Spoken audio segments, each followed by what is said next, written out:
करतारपुर गांव में बिज्जू अपने परिवार के साथ रहता था। बिज्जू एक बहुत ही गरीब किसान था। उसके पास थोड़ी सी जमीन थी जिसमें वो सब्जियां उगाता था, लेकिन उसके खेत में उगने वाली सब्जियां अच्छी नहीं होती थी। उनमें या तो कीड़े लगे होते थे या पेड़ से तोड़ने के कुछ देर बाद ही वो बासी हो जाती थी। बिज्जू के घर में उसकी पत्नी तारा और उसकी नन्ही सी बेटी अंजू रहते थे। बिज्जू रोज अपनी सब्जियों को गांव की मंडी में बेचने जाता था। अरे भाई, ये फूल गोभी कैसे दिए हो? 50 रुपए किलो साहब। लेकिन वो ग्राहक बिज्जू से फूलगोभी के दाम पूछकर आगे बढ़ जाता है। बिज्जू पीछे से उसे आवाज लगाता है। क्या हुआ साहब, ले लो ना। 40 रुपए किलो लगा दूंगा। नहीं नहीं, तुम्हारी फूल गोभियां बिल्कुल भी फ्रेश नहीं है। अरे साहब, आज ही तो खेतों से तोड़ कर लाया हूँ। इसी तरह से लोग बिज्जू से उसकी सब्जियां नहीं खरीदते, सिर्फ दाम पूछकर आगे बढ़ जाते। इक्का दुक्का लोगों ने ही बिज्जू से सब्जियां खरीदी। बिज्जू अपनी सब्जियों से भरी टोकरी लेकर शाम को घर आ गया। उसकी टोकरी देखकर उसकी पत्नी तारा ने उससे कहा, क्या आज भी सब्जियां नहीं बिकी?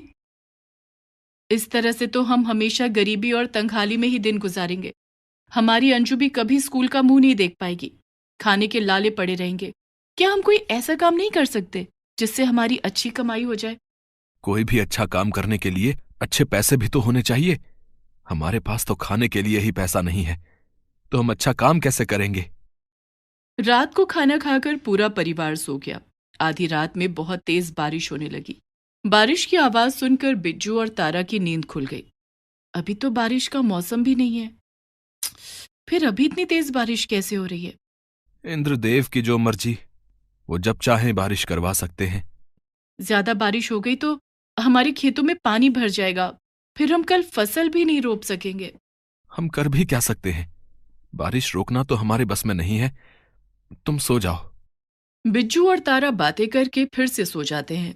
सुबह जब दोनों की आंख खुली तो मौसम बिल्कुल साफ हो चुका था और सूरज की रोशनी सीधे बिज्जू के खेत पर पड़ रही थी। बिज्जू ने देखा कि पूरे खेत में छोटे छोटे पौधे उगाए थे। तभी वहां तारा भी आ गई। बिज्जू ने तारा से कहा, कल तो हमने खेत में कुछ भी नहीं रोपा था, फिर ये पूरे खेत में छोटे छोटे पौधे कैसे निकल आए? ना जाने किस चीज के पौधे हैं। मैं तो इस इंतजार में कि आज खेत में मटर के बीजों की रोपनी करूंगी।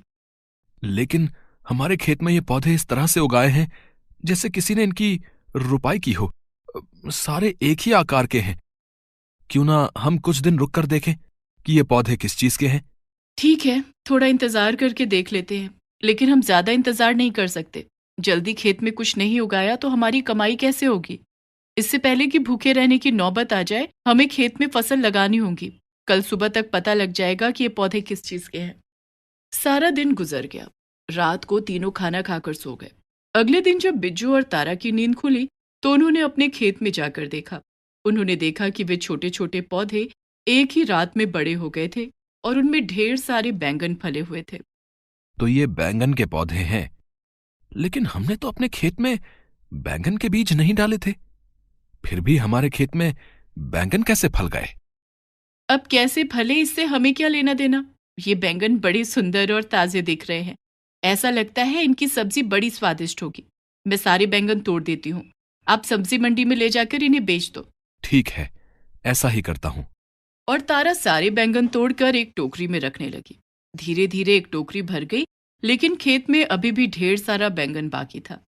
तारा ने और बैंगन तोड़ने शुरू किए और देखते ही देखते दूसरी टोकरी भी भर गई। 2 टोकरी बैंगन देखकर बिज्जू बोला, बिना बीज के भी इतने सारे बैंगन अपने आप उगाए। लगता है ये कोई साधारण बैंगन नहीं है, ये तो जादुई बैंगन है। तभी बैंगन की टोकरी में से आवाज आने लगती है। बैंगन की टोकरी से आ रही इस आवाज को सुनकर बिज्जू और उसकी पत्नी तारा दोनों बहुत खुश हो जाते हैं। तारा, हमें इन बैंगनों को मंडी में ले जाकर बेचना होगा, लेकिन मैं 2 टोकरी बैंगन एक साथ नहीं ले जा सकता। कोई बात नहीं अंजू के बाबा, एक टोकरी बैंगन आप ले चलो और एक टोकरी बैंगन मैं लेकर चलती हूँ।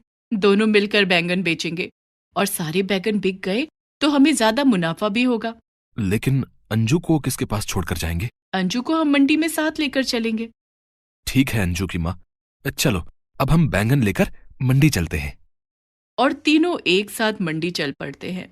रास्ते में बिज्जू का दोस्त संतराम उन्हें देख लेता है और बिज्जू से कहता है, अरे बिज्जू भाई, कल तक तो तुम्हारे खेत में छोटे छोटे पौधे थे, लेकिन आज तुम दोनों दो दो टोकरी भर के बैंगन कहाँ से लेकर आ रहे हो? अब आ नहीं रहे हैं, बल्कि इन बैंगनों को बेचने के लिए मंडी जा रहे हैं। हाँ हाँ, वो तो ठीक है, लेकिन इतने सारे बैंगन तुम्हारे पास आए कहाँ से? बिज्जू सोच में पड़ जाता है कि संतराम को क्या जवाब दे, क्योंकि किसी को भी इन जादुई बैंगनों का सच नहीं बताना था। तभी बिज्जू की पत्नी तारा बोलती है, संतराम भैया, ये बैंगन हम दूसरे गांव से लाए हैं। वहां मेरे चाचा जी का खेत है, उनके खेत से ये बैंगन लाए हैं। ओहो, अच्छा अच्छा, ठीक है, मैं चलता हूँ। इस तरह से बिज्जू और तारा दोनों मंडी जाकर बैंगन बेचने लगते हैं। उनके बैंगन ताजे और काफी हृष्ट पुष्ट थे, जिस कारण ग्राहकों ने उनके सारे बैंगन खरीद लिए। उस दिन दोनों पति पत्नी की अच्छी कमाई हो गई। तारा, आज तो खूब पैसे मिले हैं। हमारे सारे बैंगन बिक गए। ऐसा पहली बार हुआ है कि मेरी सारी सब्जियां एक ही दिन में सबकी सब बिक गई हों।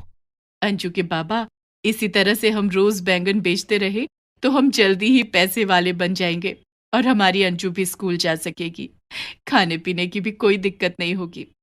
हाँ अंजू की माँ, तुम ठीक कह रही हो। चलो अब घर चलते हैं, बहुत जोरों की भूख लग रही है। घर चल के सबसे पहले खाना खाएंगे। और तीनों खुशी खुशी अपने घर जाते हैं। इसी तरह बिज्जू के खेत में रोज ताजे ताजे रसीले बैंगन फल जाते और बिज्जू उन्हें तोड़कर टोकरी में भर लेता और फिर दोनों पति पत्नी मिलकर उन बैंगनों को मंडी में बेच देते। इससे उनकी आर्थिक स्थिति बहुत अच्छी होती जा रही थी। उन्होंने अपनी बेटी अंजू का नाम भी स्कूल में लिखवा दिया था। लेकिन बिज्जू और तारा की खुशियां संतराम से बर्दाश्त नहीं हो रही थी। ये बिज्जू रोज रोज इतने सारे बैंगन लाता कहाँ से है?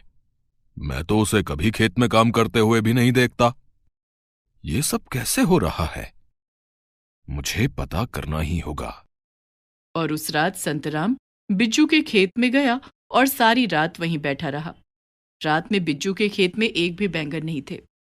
संतराम खेत के पास बैठकर खेत को निहारता रहा, लेकिन वो ज्यादा देर तक नहीं जाग सका और उसकी आंख लग गई। जब सुबह उसकी नींद खुली तो उसने देखा कि खेत में चारों तरफ बैंगन ही बैंगन थे। सभी पौधों में बड़े बड़े और ताजे ताजे बैंगन फले हुए थे। ये देखकर संतराम के आश्चर्य का ठिकाना न रहा। अच्छा, तो ये जादुई बैंगन है। इसी के कारण बिज्जू मालामाल हो रहा है। मुझे इन जादुई बैंगनों का कुछ तो करना ही पड़ेगा। और संतराम वहां से चला गया। उस दिन भी बिज्जू और तारा 2 टोकरी में बैंगन लेकर मंडी चले गए और उन्हें बेचकर वापस आ गए। संतराम रात होने का इंतजार करने लगा। उस रात जब बिज्जू और तारा खाना खाकर सो गए, तब संतराम बिज्जू के खेत में आया और उसने बैंगन के सभी पौधों पर एसिड छिड़क दिया। अब देखता हूं कि कल सुबह इन पौधों में बैंगन कहां से आते हैं। अब जादुई बैंगनों का खेल खत्म। और ये सब करके संतराम वहां से चला गया। आधी रात को फिर से जोरों की बारिश होने लगी। बारिश की आवाज सुनकर बिज्जू और तारा की नींद खुल गई और तारा को बैंगन के पौधों की चिंता होने लगी। अंजू के बाबा, बाहर इतनी तेज बारिश हो रही है, खेत में पानी भर गया तो हमारे बैंगन के पौधे गल जाएंगे। तुम चिंता मत करो अंजू की मां, वो जादुई बैंगन है। उनके बीज सीधे स्वर्गलोक से आए हैं। बारिश उनका कुछ नहीं बिगाड़ सकती है। और दोनों पति पत्नी फिर से सो जाते हैं। अगले दिन सुबह जब दोनों खेत में गए तो सभी पौधों में पहले की तरह ही ढेर सारे बैंगन लगे हुए थे। देखा अंजू की मां, मैंने कहा था ना कि ये जादुई बैंगन है, इन्हें कुछ नहीं होगा। हाँ, अब जल्दी जल्दी इन बैंगनों को तोड़ लेते हैं। और दोनों ने सारे बैंगन तोड़ लिए और उन्हें घर के अंदर लेकर आए। तभी उन बैंगनों में से आवाज आई, बिज्जू, तुम्हारे दोस्त संतराम ने कल रात बैंगन के पौधों पर एसिड डाल दिया था। इन पौधों को सुरक्षित करने के लिए इंद्रदेव ने आसमान से अमृत वर्षा की थी, जिससे तुम्हारे ये जादुई बैंगन फिर से उगाए। तुम्हें लोगों की बुरी नजर से अपने बैंगनों को बचाना होगा। ये सुनते ही बिज्जू और तारा बहुत डर गए। अंजू के बाबा, हमारे जादुई बैंगन को बचाने के लिए हमें कुछ करना होगा। तुम फिक्र मत करो, मैं कुछ करता हूं। उस दिन बिज्जू ने अपने खेत के चारों तरफ लोहे के कटीले तार लगवा दिए और उनमें बिजली का करंट लगवा दिया। अब हमारे खेत की तरफ कोई आंख भी उठाकर नहीं देख पाएगा और हमारे जादुई बैंगन हमेशा इसी तरह फलते रहेंगे। इस तरह से बिज्जू और तारा जादुई बैंगन की मदद से बहुत अमीर हो गए। उनकी सारी तकलीफें भी दूर हो गईं।